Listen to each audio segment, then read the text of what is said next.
Today, we're going to delve into one of the most severe environmental issues our planet faces: the pollution of the Citarum River in Indonesia. Join us on this journey as we explore the world's most contaminated waters and the stories behind this environmental crisis. In this video, we are going to see the big problems Indonesia is facing and the great challenge they have to improve the quality of life on the Citarum River. So let's get on it.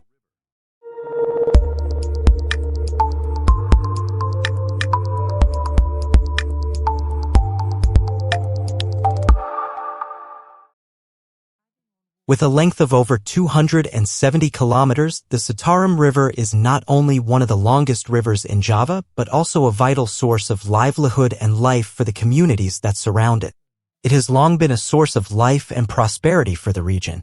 Its tributaries extend through an extensive network of canals that irrigate rice fields and rainforests, providing the resources necessary to sustain the communities that depend on it. Life along the Citarum is a mosaic of cultures, traditions, and ways of life. The inhabitants of these communities have learned to live in harmony with the river, relying on its waters for agriculture, transportation, and daily life. However, beneath its apparent serenity lies a devastating problem. This river has witnessed decades of environmental abuse, especially by the industries that surround it. The pollution of the Citarum River is a painful reminder of the environmental and social costs of industrial negligence. Companies eager to increase their profits often discharge toxic waste directly into the river without concern for the consequences.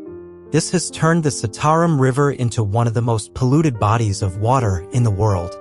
Hazardous chemicals, such as those used in the textile industry, flow freely through its waters, wreaking havoc on the ecosystem and threatening the health of communities that depend on the river for survival. The textile industry, in particular, is one of the biggest polluters. Garment factories use a variety of chemicals in their manufacturing processes, from dyes to solvents, which often end up in the river. These chemicals can persist in the water for years, contaminating not only the river but also the surrounding soil and air.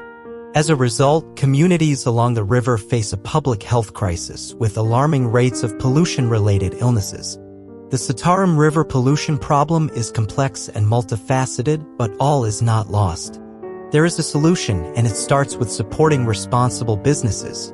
By choosing brands that prioritize sustainability and environmental responsibility, we are sending a clear message to industries that pollution is not acceptable and that we demand change. Despite overwhelming challenges, activists and non-governmental organizations, NGOs, have been fighting tirelessly to restore the health of the Citarum River. Over the past 10 years, more than 100 NGOs have been involved in cleanup and awareness projects, working with local communities and government authorities to address pollution and promote sustainability. It is estimated that more than 50,000 volunteers have participated in cleanup initiatives along the banks of the Citarum River, removing more than 100,000 tons of waste and debris. In addition, ecosystem restoration projects have been implemented along the river, planting more than 1 million native trees and riparian vegetation. These efforts not only help stabilize the riverbanks, but also provide vital habitat for wildlife and help improve water quality. From Begonia, we want to extend our help, so in addition to the donations generated by this video, you'll find a link in the description where you can support this great organization. Your support will make a difference in the fight for the restoration and conservation of this valuable natural resource. Share the video and comment which problem you want us to analyze in the next video. Thank you very much and see you in the next one.